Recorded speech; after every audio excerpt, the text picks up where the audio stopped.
Hello, everybody, and welcome to this final installment in our virtual summer series, Sit a Spell. I'm thrilled to get to welcome Danny Fingeroth, author of Jack Ruby, The Many Faces of Oswald Assassin, who's with us today. But before we get started, I'm just going to do really quick Zoom housekeeping. First, I should introduce myself. Hello, my name is Lizzie. I'm the public programs manager here at the Museum of the Southern Jewish Experience in New Orleans, Louisiana. We've been doing Zoom for a while, but I just want to make sure we're all on the same page. The biggest thing is that we're going to ask everybody to stay on mute for the majority of this program. And if you have any questions, which we assume you're going to, please pop those in the chat. At the end, we'll have the opportunity to ask those questions about Jack Ruby and the world that he inhabited. And most importantly, a recording of today's presentation will be available. So after you're thrilled by this presentation, you can share it with your friends and family.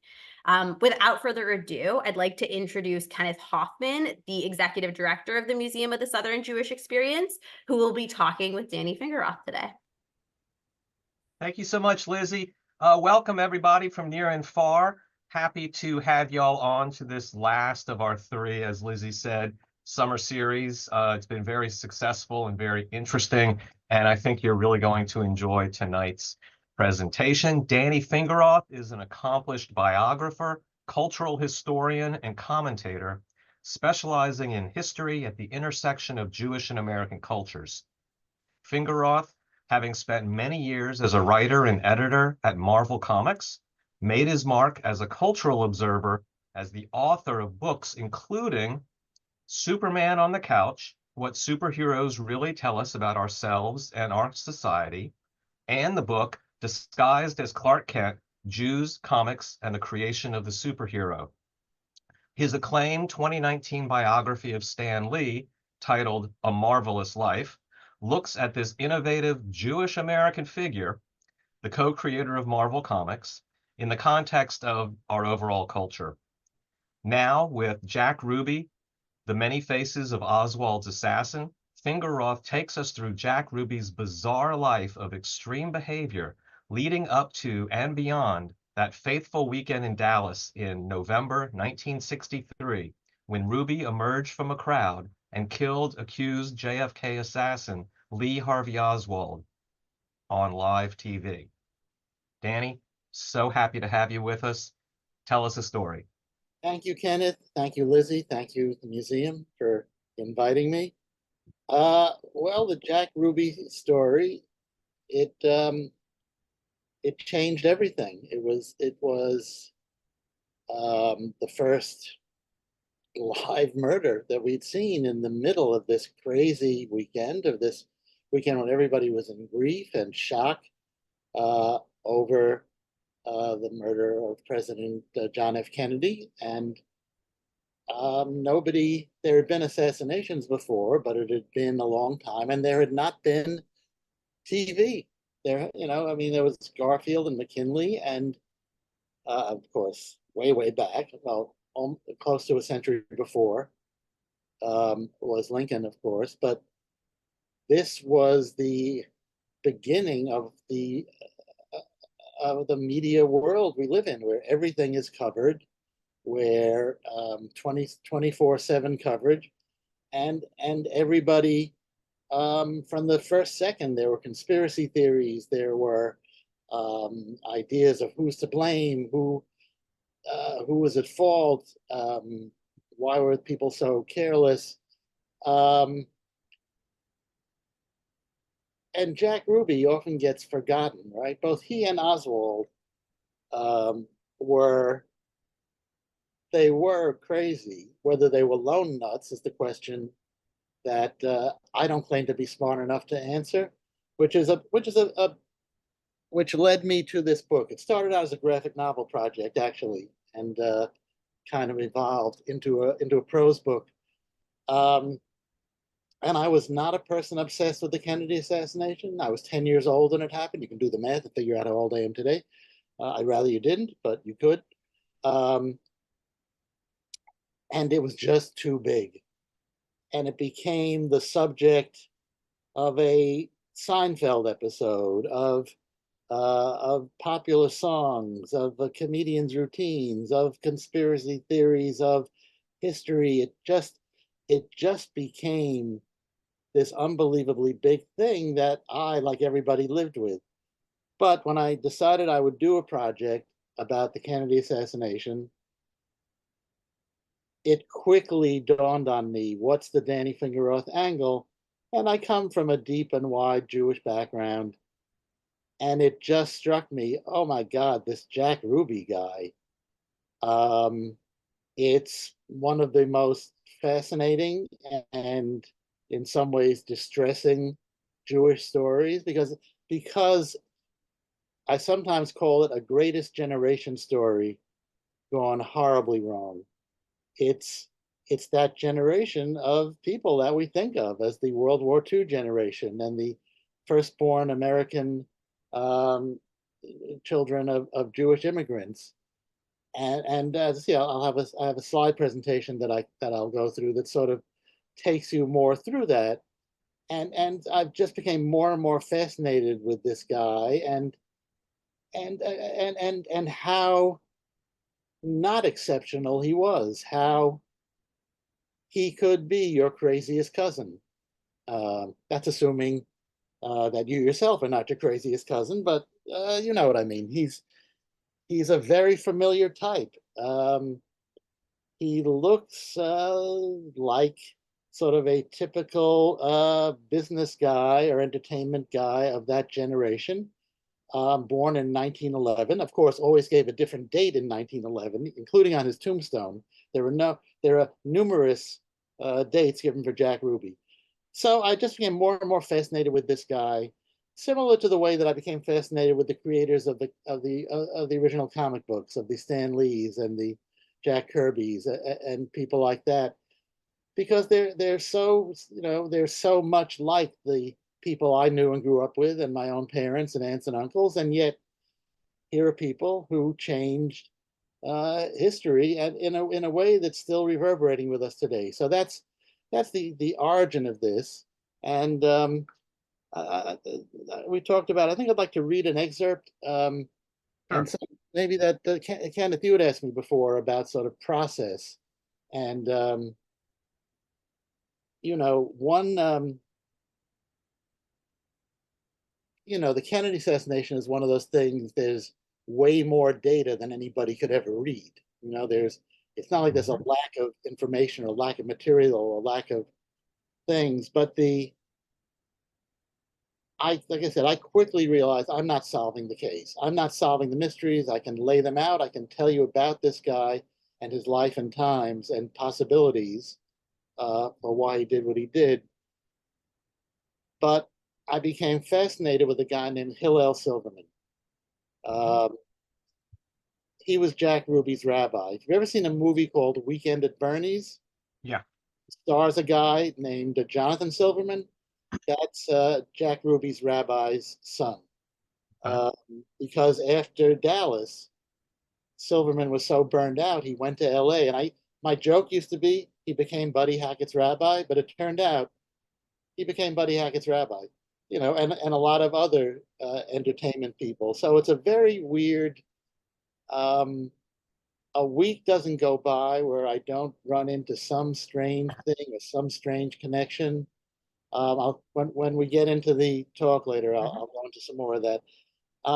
So Silverman was very helpful. A guy named Steve North, who's a journalist, um, a TV journalist who's had a lot of different assignments, including working for Geraldo Rivera back when Geraldo was a more serious Mhm. journalist.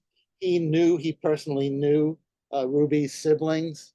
Um, Ruby was one of 8 children, and they each of them were a little idiosyncratic, but I got to speak. So I figured I'm not solving the case. I'm not doing what 60 years of scholars and historians and detectives have not been able to definitively assess. Let me talk about this guy, this Jack Yeah. Ruby, and what his life and actions might have meant. Well, take it away. Let's Okay. meet the man. Okay, so I'll read this quick, this short, um, this takes place after Ruby was arrested. He's in jail. Silverman, let me about Rabbi Silverman. He only died about a year ago, so I got to interview him, and he gave me access to the notes he took from his like 4 times a week visits for 4 months to Jack Ruby. He sends me because like everybody in that courtroom, he was writing a book. He didn't ever write his book, but he said, "Would you like to see my notes?" I said, "I wouldn't mind." And he sent me his notes from, with the rusty paper clips from 60 years ago. It was really amazing. So that was a big help in putting things in context. So this is after Ruby is in prison, but it's early in his captivity in the jail in Dallas. Despite the fact that he'd been known for pretty much his entire residency in Dallas as Jack Ruby, the indictment for the murder of Oswald was against Jacob Rubenstein. And to hear the recording of Chief Curry reading the indictment to reporters, practically sneering the name, it's hard to not think that the intent was to make sure that the entire world knew that it was a Jew who had killed Oswald. This is not necessarily to implicate Curry as an anti-Semite, but rather to indicate that in 1963, even with Jews relatively prominent in the city, bigotry was so ingrained in Dallas's culture as to not be even given a second thought. Interestingly, in a meeting with Rabbi Silverman on January 13th, 1964, DA Henry Wade, like Roe v. Wade, made a point of telling the rabbi, "I want you to know that I did not intend to be anti-Semitic when I used the name Rubenstein and not Ruby." Silverman, who frequently visited Ruby in prison, often several times a week, starting a day or two after Ruby's crime, isn't sure if he was asked to do so by Jack or his family, or just decided on his own to visit his imprisoned congregant. As he said, "I have a feeling that I took it upon myself, though he might have asked. I just don't remember. And I know that he wanted to see a rabbi or his rabbi because he asked me for a Bible and for a prayer book. He wanted someone to bring him a bit of inspiration and comfort." Silverman says of one early visit, "Ruby told me that he had read from the book of Daniel. His jailer, Stevenson, a member of the Foursquare Gospel Church, is a fundamentalist Baptist. He has been telling Jack stories from the Bible and explaining them to him. Jack had read the entire book of Daniel. He told me that Daniel also had many problems and faced them with great courage. This book will give me courage too." It's generally been assumed that Stevenson was at the most benign, trying to encourage Ruby to convert to Christianity, and at worst, trying to lull him into admitting some kind of premeditation, or possibly both. On the rabbi's third visit, somewhere within a few days of the second, approximately a week after Oswald's murder, Silverman observed, "Ruby had begun to read from the book of Judges. I liked the story of Gideon and the trumpets, Samson and Deborah. Although the Bible can work as metaphor, consolation, and inspiration, and so almost any section that Ruby would cite could plausibly be interpreted in terms of a situation, it's worth noting the Bible tales he mentioned to Silverman. The story of Gideon is about a small band of soldiers tricking a much larger, more powerful enemy using loud trumpets to make their own forces seem larger and more formidable, leading to victory. The biblical Samson was defeated by Delilah, then regained his strength and triumphed. And Deborah was a warrior prophet who led the children of Israel to triumph in battle, which ushered in 40 years of peace. All three stories are about adversity overcome and happiness achieved." Right after his entry about Gideon, Samson, and Deborah, Silverman reported that Jack Ruby said to me, "The other night I saw God in a picture of my mother." Ruby seemed to be living in multiple planes, and this changing relationship with reality would only become increasingly pronounced. Arguably, his crime and arrest accelerated what was probably brewing in him for a while. In his mind, he was the central figure in a drama, like Daniel in the lion's den, in a world where he believed that the fates of entire peoples were determined by his actions, where he was simultaneously guilty of multiple serious crimes and innocent as a lamb.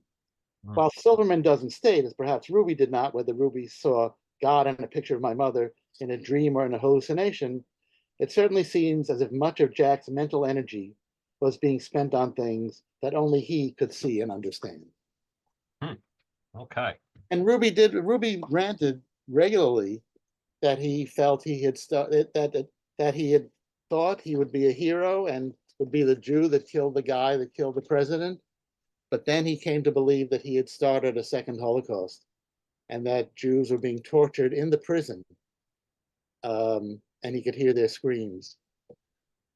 So yeah, let me all right, let's see if we can figure out how to go through this. I'm going to share the screen. Wait, no, hold it. I'm going to, let's stop sharing. Hold it. Am I? No, you got it. Got it? Okay, good, beautiful. I knew it all along. Okay, this is the cover of the book. If you should feel motivated to pick it up, don't let me stop you. I did the audio book also. So if you're enjoying this, imagine 14 hours of it in your ear. Ruby grew up in the Maxwell Street section of Chicago. It's kind of like the Lower East Side, or I guess, it'd be the equivalent in Chicago. It was the Jewish ghetto. This is some pictures of it. So just all these open air shops. If you are looking for a more recent image, this was raised about 40 years ago. But if you've seen the Blues Brothers movie and you remember where John Lee Hooker is singing, that's in what then had later became a black neighborhood, but had been the Jewish Maxwell Street area. And there's John Lee Hooker singing at Blues Brothers movie. Also from that same neighborhood as Jack Ruby, within a few blocks, Benny Goodman, the musician, of course, and band leader. Barney Ross, who was born Beryl Rozovsky, who was Ruby's best friend throughout his life, including testifying at his trial. Ross and Ruby, they went years without seeing each other, but remained very loyal. And Ross has an incredible story of his own involving heroism in World War II, but then he became injured chanting the Shema Yisrael as he threw grenades back at Japanese forces, and ended up as a morphine addict, which led him down sort of a dark road for much of his life. Arthur Goldberg, Supreme Court Justice, was from Maxwell Street. Less reputable is a mobster known as Jake Greasy Thumb Guzik. I'm not quite sure why he was named Greasy Thumb, but you can make up your own background story. It's probably got some element of truth. This is Al Capone, who was the head of the mob in Chicago, and supposedly Ruby and Barney Ross ran errands for Capone when they were children and teenagers. Here are just some shots of Ruby on leave. He was drafted in World War II. Jack Ruby on a date, which may be a surprise to some people who thought he was gay, but here he is, Jack on a date, looking much like probably many of our relatives on leave. Jack at a lake, mountain lake with a canoe. Jack, I think that's with his sister. I'm not sure who the other woman is. So he really was. These could be snapshots taken from my and probably your closet full of undifferentiated photos of your parents and your grandparents' lives. Ruby had he had a checkered life. A lot of it working odd jobs. A lot of it probably involving beating people up on behalf of a union in Chicago. Many tall tales of his life. He ended up in Chicago. This is within a few months of the assassination. Ruby is caught on film at a parade in downtown Dallas, where it was kind of a show business showcase. And this is a woman named Jewel Brown, who I'm sure played in New Orleans as well. She's best known as having been a singer in Louis Armstrong's band. And Armstrong's manager had some not very Ruby did some favors for her. Like everybody, he had he had a very mixed kind of relationship. He gave her steady work. He helped her out of some financial jams, including a traffic ticket that he just tore up and told her not to worry about, indicating that he was well connected with the police. But her manager, again, Joe Glazer, and really Armstrong's manager, just did not like Ruby. Ruby rubbed a lot of people the wrong way, although he spent a lot of his time being ingratiating. This is about well, this is the second most adorable picture you'll ever see of Jack Ruby. So it's a little different than the famous shot of him killing Oswald. This is a woman named, of course, I'm blanking on her name, but she and Jack Ruby had like a Nathan Detroit kind of relationship. Was that Ruby, Victoria? huh? Was that Victoria? No. She Okay. she was a widow, and they, what that meant that they had a relationship. He took her to see a Reform rabbi in Dallas, not Silverman. Silverman was a conservative rabbi, and he took her to see about converting because she wasn't Jewish, even though she had no interest in it. Although they had broken up, she was the first one he called when Kennedy was assassinated. Her name will come back to me, but this is her at Ruby's trial. Okay, see, yep, there we go. And then Ruby was part of this very interesting. There was a big Jewish community in Dallas. Dallas was, and a lot of you probably know more than I do. I'm just a New Yorker. But there was this community of Jewish merchants and Jewish doctors, the usual gamut. And this was a pawn shop called Honest Joe's. I think Joe might be protesting too much, but this was the milieu that Ruby existed in, and these were the strip club business in downtown Dallas was kind of a Jewish business, and so there were Abe and Barney Weinstein, who Ruby promised he would never go into business against. Of course, he went into business against them, and Abe and Barney were brothers, and they owned clubs. They weren't partners, but they owned separate clubs. This was Abe's Colony Club, and so that's the kind of look. It has that very 50s look. They saw themselves as upscale, and they saw Ruby's Carousel Club as kind of a dive and a dump, which most people agree it was, except Ruby. Ruby thought it was a high-class place. That is Abe Weinstein. That is a photo provided by the Dallas Jewish Historical Society, where I spoke back in November. So, it was, when we talk about strip clubs or burlesque clubs, it was a very different thing, and it was kind of solidly in the show business world. So you can see all the Zazu pits I recognize as there's a bunch of actual stars and celebrities who played those circuits. This is another prominent member of the Dallas Jewish community. That is Stanley Marcus of Neiman Marcus.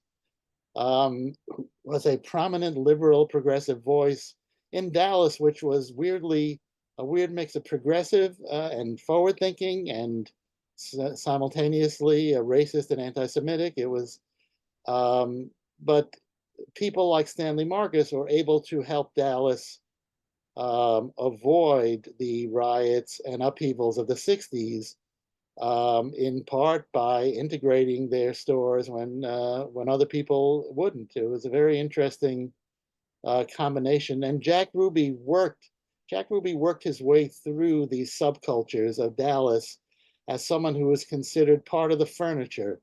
He was Jack Ruby. He was just Jack Ruby. He was always there. He wanted to be where the action was.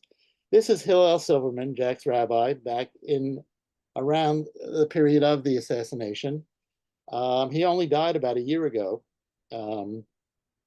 and was giving interviews and was had all his marbles till then. His last words were "no conspiracy." Interestingly enough, this is another member. This was Jack Ruby's doctor, Coleman Jacobson, who would exchange gossip about what was going on in the synagogue and also treat Jack for STDs. So it was Jack. It was just if Jack had not killed Oswald, he would have been just like another weird guy. This is perhaps the strangest and weirdly endearing picture of Jack Ruby. In the early 50s, Jack became the manager of a 12-year-old black singing and dancing kid who was called Little Daddy Nelson. Ruby, he was supposed to be Ruby's ticket to fame and fortune as managing the kid, but then suddenly a second mother showed up and claimed that the first person claiming to be Little Daddy's mother was not, and it just became very ugly, and Jack dropped out. That's one of my big what ifs. What if Little Daddy Nelson had been successful? What would that have done to history? And Jack he wasn't just in the strip clubs. He was in show business. He for a year or two ran what's called Bob Will's Ranch House. Now it's known as the Longhorn Ballroom. It's in Dallas. It's one of the most famous country western venues. So famous that they have a Jack Ruby display in the Longhorn Ballroom to tell you all about Jack Ruby, who brought in people like Nat King Cole. Jack Ruby was the first person to integrate entertainment venues in Dallas. Weird, right? Not just the guy in the picture. There's a guy named Dub Dickerson. He looks quite peaceful. He had a violent fist fight with Jack Ruby and bit off part of Jack's finger. You know, Tennessee Ernie Ford, 16 tons. Jack Ruby with Tennessee Ernie Ford at one of his country western clubs. Hank Williams, Jack Ruby, the last person to give regular work to Hank Williams, and that's Benedict Cumberbatch. You may know him as Dr. Strange, playing Hank Williams in a biopic. Jack Ruby and Hank Williams had this very strange love-hate relationship where when Williams was spiraling out of control, the only person who would employ him would be Jack Ruby. Of course, when Hank Williams would black out backstage, Jack Ruby would charge people to go take the picture of the blacked out Hank Williams backstage. These are Ronnie Hawkins and the Hawks. They played for Jack maybe a couple of months before the assassination. And they tell a very strange story about a venue out on this highway outside Dallas that was known as a rough and tumble place. You may know Ronnie Hawkins as the Hawk, as the band from Big Pink. They had some very strange, Robbie Robertson in his memoir has some very strange stories about working for Jack Ruby in a burned out club called the Skyline Lodge, possibly because the ceiling was missing and Ruby advised them to spend the night there so their equipment wouldn't be stolen. Ken, if you wanted to know why there's a picture of Bob Dylan and James Baldwin in the PowerPoint. Well, Dylan, of course, the Hawks and the band were famous as Dylan's backup singers.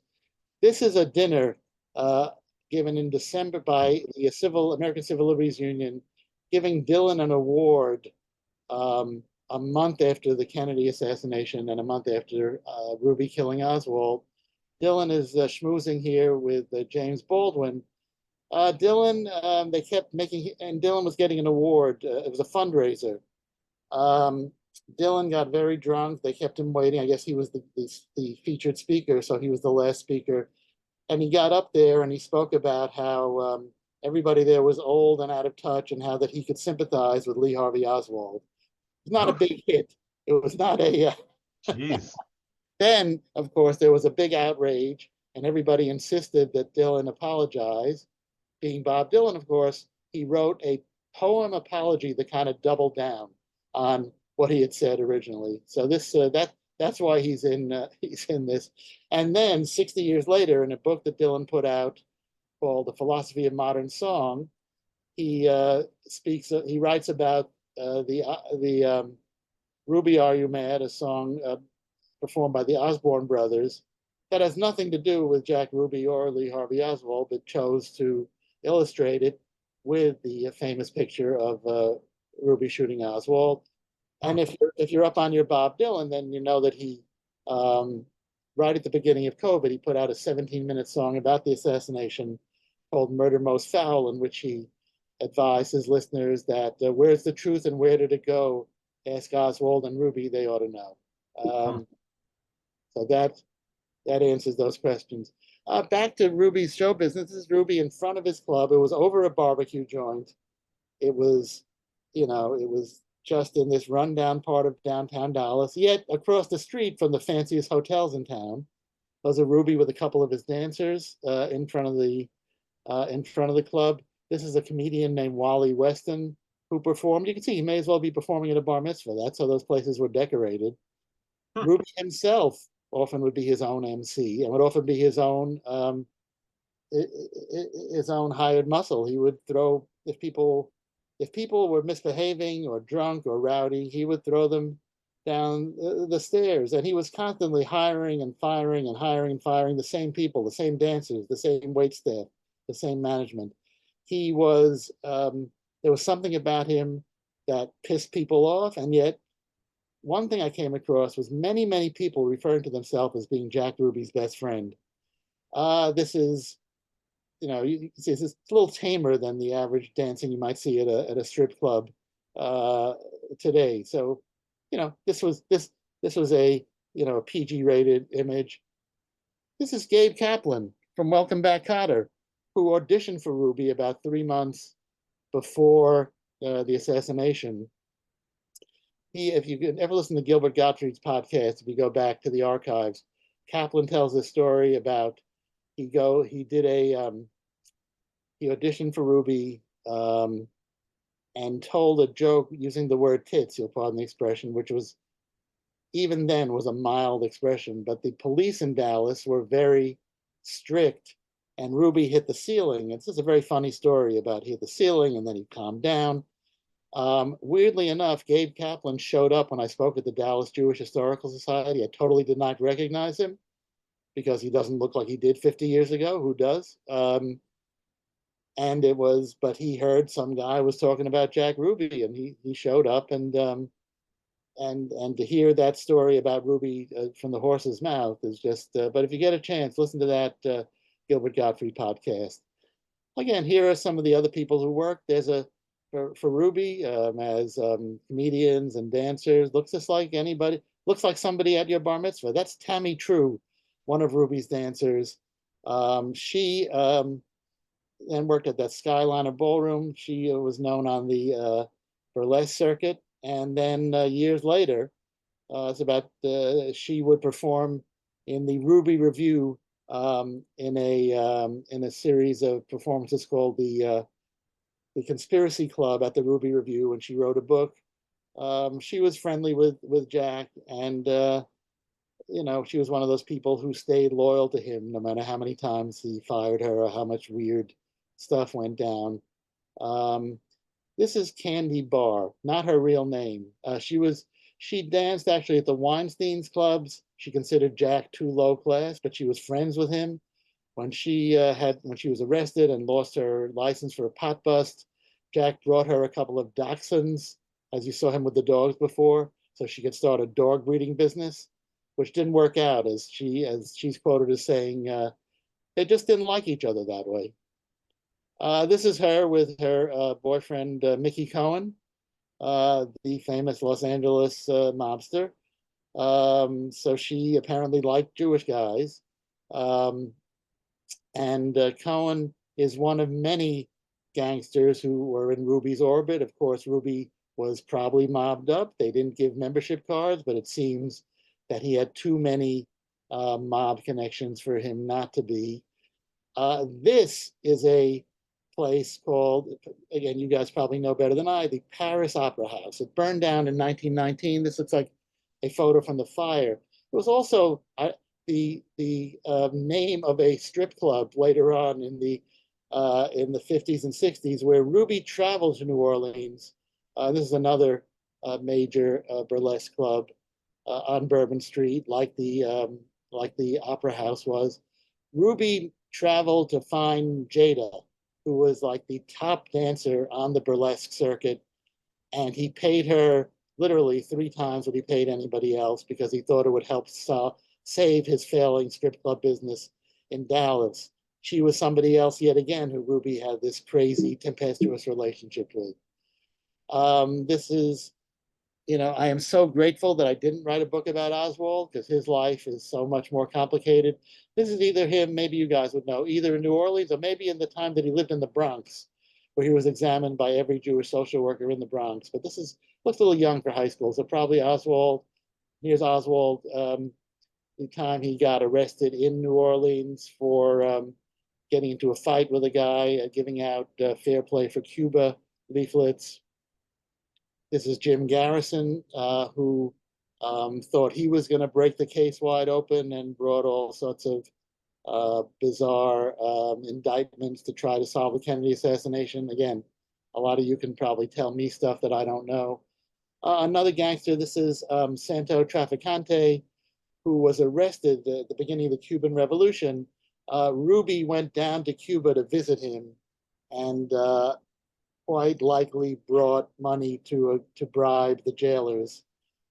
This is Carlos Marcello, the alleged head of the mob in New Orleans, who figures in various assassination mythologies. Whether he actually knew Ruby, unlikely, but who knows with these guys. This is Joe Campisi. You can believe what you want about him. Was he a good-natured restaurateur or a ruthless mob boss? Well, he was the owner of the Campisi's Egyptian restaurant, which of course is an Italian restaurant in Dallas, and that is where Ruby had dinner the night before the assassination. Many stories have been told and surmised and about what Ruby was there, how involved or not Campisi was. That's a recent photo. I ate dinner there back in November when I was in Dallas, and they have preserved it as an assassination museum, including they have a Jack Ruby section there. They have a book about Carlos Marcello and the Mafia Kingfish, and the restaurant is cited. They have, surreally enough, I'm assuming this is really autographed by Al Pacino. I didn't actually do a check, but Joe Campisi from one Godfather to another. So it's kind of a mob and assassination theme restaurant. And then for those of you who might not have been 10 years old when this happened, this of course is President Kennedy riding through Dallas.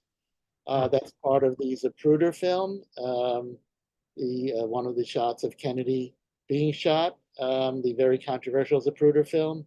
I spoke for background, although I didn't actually interview for the book with Alexandra Zapruder, Abraham Zapruder's granddaughter. Zapruder was part of the Jewish world of Dallas too. He had been in Europe. He had been a musician and an intellectual. In Dallas, he owned a ladies' sportswear company, a manufacturing company that was right in Dealey Plaza, which is why he was on the spot with his brand new Super 8 movie camera. That is another Jewish member of the cast of the Kennedy assassination. That's Arlen Specter showing the so-called magic bullet and how he came to believe it traveled. Specter has a whole story of being there for Ruby's testimony and how Ruby took charge of the whole proceedings. That he suddenly became this boss who was telling Earl Warren what to do, who was really leading and running his own interrogation. This is the second most famous shot. This is the difference between a Pulitzer Prize and not a Pulitzer Prize. This is the photo of Ruby about to shoot Oswald. What's mind-blowing is how nobody notices it. There's nobody has even a clue that Jack Ruby, who was part of the furniture and always wanted to be where the action was, shows up. And then, of course, this is the more famous shot. And this is, I have a recent note that James Lavelle, the police officer on the left, wrote about the events in the book. Ruby looking shell-shocked, like, what am I doing here? Here's Ruby being visited by Rabbi Silverman. And again, half the time Ruby would rant about how Jews were being murdered in the prison and it was his fault. This is sort of a just basic. These are the players. Excuse me. Some of these names maybe Familiar, Stubblefield, Henry Wade. And then for the defense, this is Manfred Guttmacher from the Guttmacher Institute, which is who was shown. This was the biggest circus trial until the Chicago 7 or Chicago 8 trial. There's Barney Ross on the lower left, Ruby's friend. There's Hillel Silverman. It was really, everybody in that room was writing a book. And considering that Oswald had been shot because security was lax, there was an impromptu press conference held by Jack Ruby at every recess in the trial where nobody was searched and nobody was,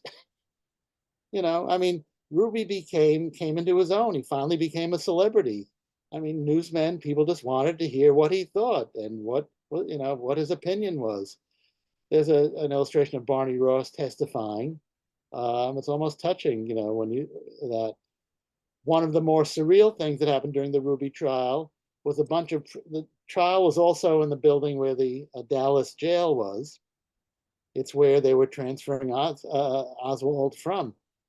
And a bunch of prisoners on an upper floor said, well, if we try to have a jailbreak now, with all the reporters and cameras here, nobody would dare shoot us.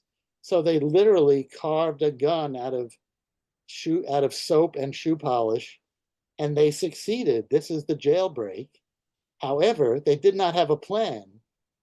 So they succeeded. They made it out. It's on video because they were right. There were all these newspaper and TV and newsreel reporters. So this is the head guy being captured. So they were all captured, most of them immediately, but all of them within a couple of days. But that's the kind of circus it was. And the New York Daily News had the headline, "Oh, Dallas, jailbreak panics Ruby trial that's captured in pictures." This is Ruby getting the verdict, which, you may not, the obvious question is, well, how could he be judged anything but guilty? He shot this guy in front of millions of people on live television. But the question was whether he would get the electric chair or whether he would even be acquitted for a crime of passion. So and Melvin Belli, the most famous lawyer in America, tried a very fancy psychological defense that did not work. And Ruby was convicted in 2 hours. That's one of his sisters and one of his brothers in the audience. Eventually, the verdict was overturned thanks to a team of lawyers largely headed by William Kunstler, best known for his role in the Chicago 7. But Kunstler was able to get the verdict overturned, and then Ruby died before he could be retried. And then just sort of finishing up the show, this, of course, is the controversial Warren Report, which, again, I think it's an unbelievable amount of material. Millions more pieces of material of documentation have been released in the years since. There's still some the government's holding on to that people are convinced will tell the real story. This is a weird picture. Here are 2 people involved in the assassination story. And the left is the president of France. He's not involved as far as I know. That's Gerald Ford, who was on the Warren Commission, who was in the room when Ruby took charge and was ordering everybody around. And on the right is New York Yankee Mickey Mantle, who lived next door to Jack Ruby's shul and was friends with the rabbi. I just found this such a surreal picture to find all these people together. And then Mickey Mantle's not the only famous person who lived down the block from Ruby's shul. This is one of the first of the people to challenge the Warren Commission report. This is Mark Lane, who wrote Rush to Judgment. On the other side of the fence is Gerald Posner, who wrote Case Closed, that supports the Warren Commission. Obviously, Oliver Stone does not. And there's Kevin Costner playing D.A. Garrison, who we saw before. The entire assassination, but especially Ruby, show up in popular culture in the Umbrella Academy. Here's Ruby. Here's the guy who played Ruby. I forget his name, the actor. If you watch the Umbrella Academy on Netflix. Oops, wait, let me go back. This is Steve North, who I mentioned, the reporter who was very helpful with his research. And that's him in the 80s at a deli in LA with Ruby's sister and brothers. On the left is his sister Eva, who was quite as mad as Jack was, and they had a nutty relationship.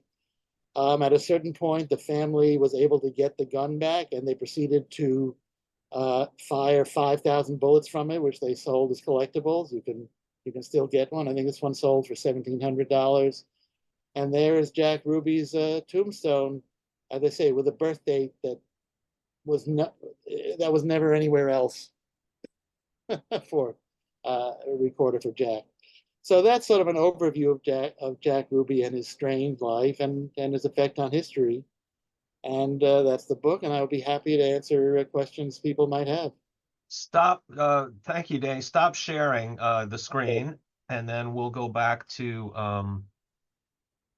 us for just a moment. And actually, let me see if I can figure out and how Lizzie can reclaim the screen.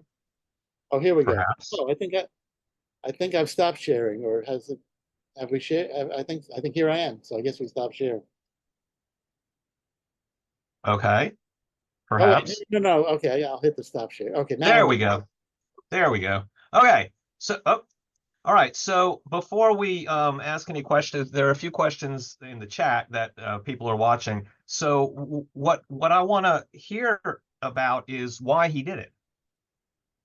And I know that's the big question. That's the overriding question. And I know you said you're not here to no, but obviously answer the questions, but from what I've read, from reading your book and from reading other things, it was a crime of passion from the patriotism of, of losing the president. No, it was a payoff by organized crime to silence to shut down the conspiracy.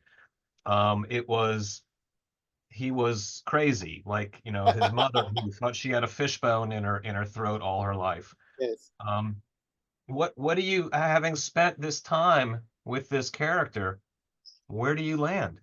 Here's what I used to think. I used to think he wanted to commit suicide by cop.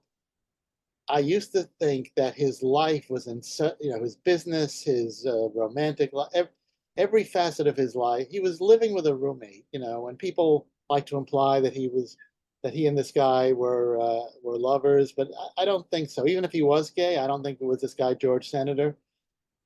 Although that guy called him his boyfriend, right, for the Warren Commission.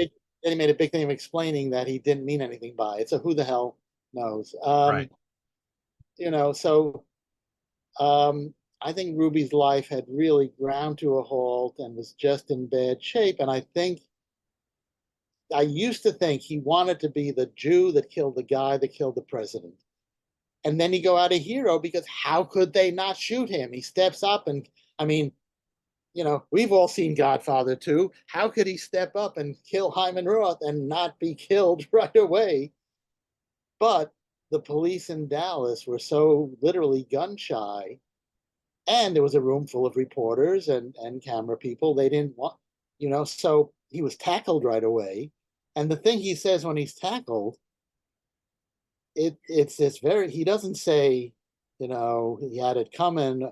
He says, you all know me. I'm Jack Ruby. I'm Jack Ruby. You all know me. Hold on. My cat is trapped in the room here. I have to let my cat out of the room. I'll be right back. It happens.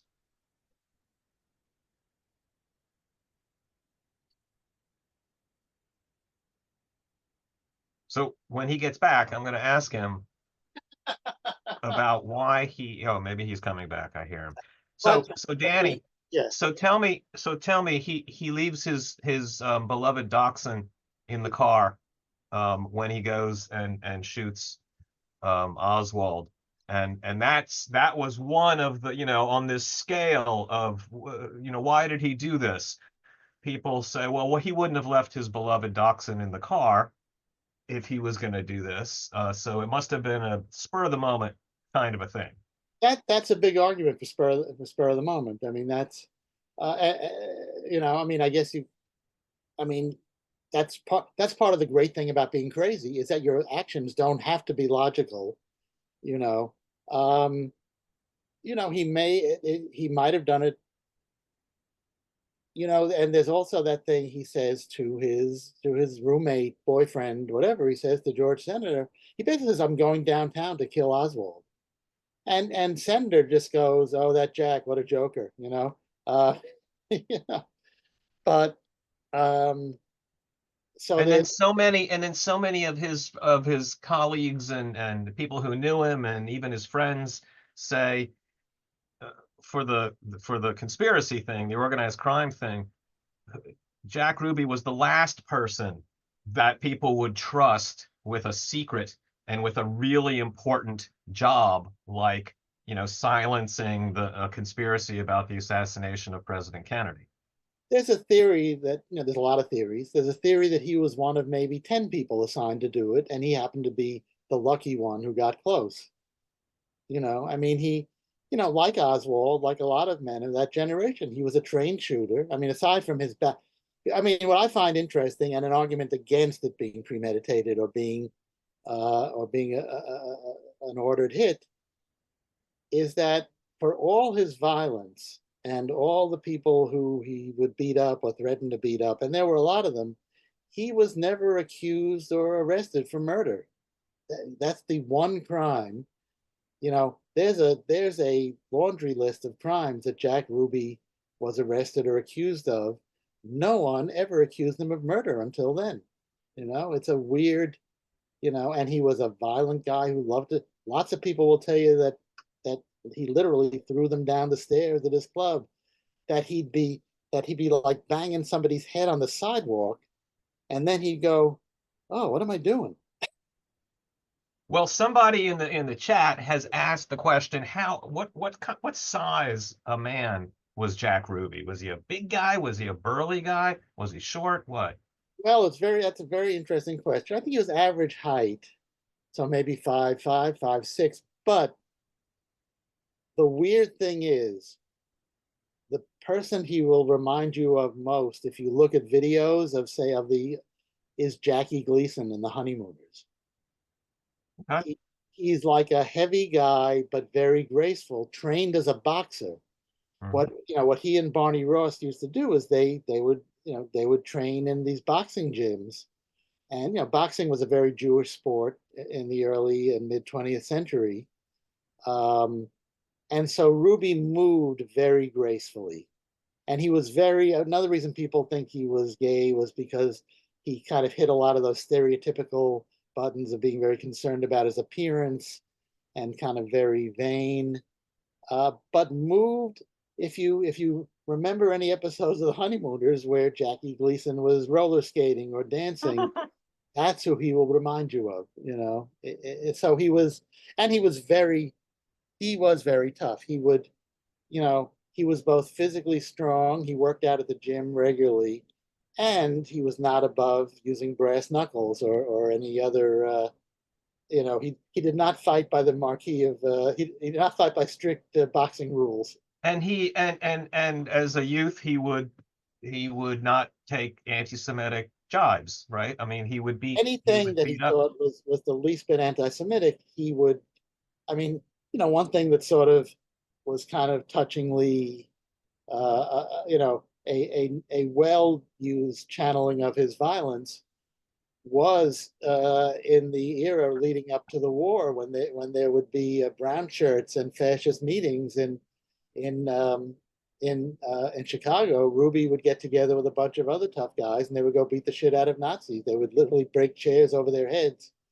There's a story that um, I'm blanking on a very good book called Gangsters versus Nazis. Um, and I'm blanking on the author. I'm embarrassed. I apologize to the author. Michael Benson, about how Barney Ross was allegedly afraid.